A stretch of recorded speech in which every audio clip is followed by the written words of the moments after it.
Asia में हर दिन युद्ध हो रहा है। एक जंग रुकती है तो दूसरी जंग शुरू हो जाती है। ईरान और इजराइल के बीच युद्ध रुका तो अब थाईलैंड और कंबोडिया के बीच युद्ध शुरू हो गया। कल रात थाईलैंड ने कंबोडिया पर एयर स्ट्राइक कर दोनों देशों में कौन कितना ताकतवर है, किसकी जीत की संभावना ज्यादा है, यह हम आपको विस्तार से बताएंगे। लेकिन यह बात जो कही जा रही है कि दोनों देशों के बीच युद्ध की वजह एक हिंदू मंदिर है, यह कितना सच है, इसका जवाब आपको हमारा विश्लेषण देखने के बाद मिलेगा।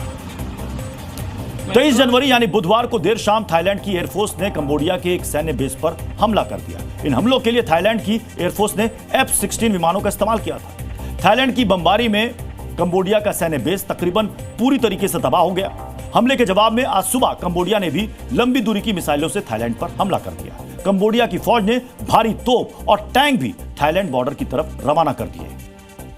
कंबोडिया के रॉकेट अटैक का निशाना एक अस्पताल और एक बड़ा पेट्रोल पंप बना।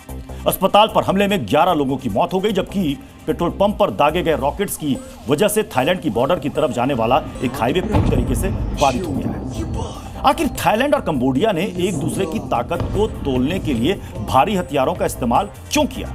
थाईलैंड और कंबोडिया के बीच किस विवाद ने युद्ध की शक्ल ले ली? इन सवालों का जवाब समझने के लिए आपको डीएनए की वॉर रिपोर्ट बेहद गौर से देखनी चाहिए। थाईलैंड और कंबोडिया के बॉर्डर से लगातार ऐसी ही तस्वीरें सामने आ रही हैं। दोनों देशों की फौज एक दूसरे पर बारूद की बरसात कर रही है। लेकिन आप जानकर हैरान रह जाएंगे कि इस बारूदी शोर के पीछे वजह है शांत जंगल में स्थित दो हिंदू मंदिर। इन दो मंदिरों के नाम है प्रिय विहार मंदिर और तामाओ मंदिर। 9वीं से 11वीं शताब्दी के बीच बने ये दोनों मंदिर भगवान शिव के हैं। ये दोनों ही मंदिर थाईलैंड और कंबोडिया के बॉर्डर पर स्थित हैं और बॉर्डर के इस हिस्से को लेकर थाईलैंड और कंबोडिया के बीच लंबे समय से विवाद है। थाईलैंड कंबोडिया बॉर्डर के इस हिस्से पर जून 2025 में तनाव बढ़ गया था, जब कंबोडिया की एक सैन्य टुकड़ी ने मंदिर परिसर के अंदर जाकर कंबोडिया का राष्ट्रगान गाया था। उस वक्त थाईलैंड की फौज ने कंबोडियाई टुकड़ी को पीछे हटने के लिए मजबूर कर दिया था। लेकिन जब आधिकारिक तौर पर कंबोडियाई सरकार ने भूमि विवाद का मुद्दा उठाया तो थाईलैंड ने हवाई बमबारी से जवाब दिया। थाईलैंड की वायुसेना के इस एक्शन की वजह से अब थाईलैंड और कंबोडिया के बीच हुआ टकराव एक बड़े युद्ध में बदलता नजर आ रहा है। खासकर सीमावर्ती इलाकों में दोनों देशों की सेनाओं ने लगातार बमबारी जारी रखी है। कंबोडियाई फौज ने थाईलैंड के कुछ शहरों पर लंबी दूरी के रॉकेट भी दागे हैं। सबसे पहले आप उन इलाकों को देखिए और समझिए जहां थाईलैंड और कंबोडिया के बीच टकराव तेज हुआ है। थाईलैंड के सुरीन, सी साकेट और उबोन प्रांत के बॉर्डर्स पर लगातार फायरिंग चल रही है। थाईलैंड के स्वास्थ्य मंत्रालय के मुताबिक 24 घंटों में हमलों की वजह से 32 नागरिकों की मौत हो चुकी है, जबकि कंबोडिया के 25 से 30 सैनिकों के मारे जाने की खबर है। कंबोडिया और थाईलैंड के बीच ऐसा ही बारूदी टकराव आज से 17 साल पहले भी हुआ था। तब भी सीमा पर स्थित इन्हीं दो हिंदू मंदिरों पर अधिकार की वजह से दोनों देशों ने एक छोटा युद्ध लड़ा था। साल 2008 में हुए टकराव में कंबोडिया के 19 और थाईलैंड के 16 सैनिक मारे गए थे, जबकि कंबोडिया के 3 और थाईलैंड के 2 नागरिकों ने गोलीबारी की चपेट में आने की वजह से जान गंवा दी।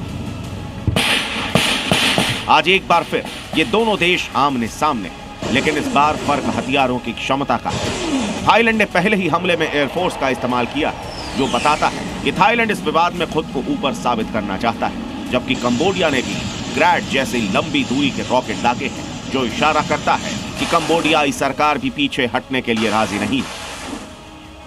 पूर्वी एशिया में पहले ही चीन और ताइवान के बीच तनाव चरम पर पहुंच चुका है। उत्तर कोरिया के सन की तानाशाह किम जोंग की वजह से जापान और दक्षिण कोरिया जैसे देश अलर्ट मोड पर हैं। ऐसे में थाईलैंड और कंबोडिया के बीच टकराव अगर बड़े युद्ध में बदला तो इस पूरे क्षेत्र की स्थिरता पर खतरा मंडराएगा।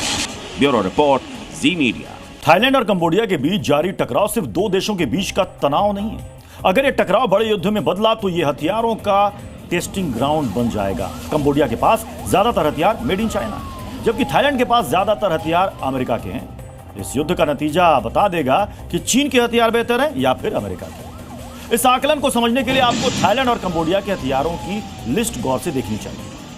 अगर तोपखाने की बात करें तो कंबोडिया के पास चीन की SH-155 mm तोप है, जिनकी रेंज है 50 से 55 किलोमीटर, जबकि थाईलैंड के पास अमेरिका की M109 तोप है, जिसकी रेंज 65 किलोमीटर तक है। मिलिट्री हेलीकॉप्टर के मामले में कंबोडिया के पास चीन का हार्बिन Z9 है, जिसे टैंक रोधी क्षमता के लिए जाना जाता है। दूसरी तरफ थाईलैंड के पास अमेरिका में बने बेल और ब्लैक हॉक हेलीकॉप्टर, जो युद्ध के मैदान में अपनी क्षमता को साबित भी कर चुके हैं। एक ऐसा सैन्य क्षेत्र है जहां थाईलैंड के सामने कंबोडिया दूर दूर तक नहीं दिखता। यह है फाइटर जेट्स। थाईलैंड की एयरफोर्स के पास F-16 और ग्रिपिन जैसे आधुनिक फाइटर जेट हैं, जबकि कंबोडिया की एयरफोर्स सिर्फ हेलीकॉप्टर्स पर ही निर्भर है, यानी कंबोडियाई एयरफोर्स के पास फाइटर जेट नहीं है।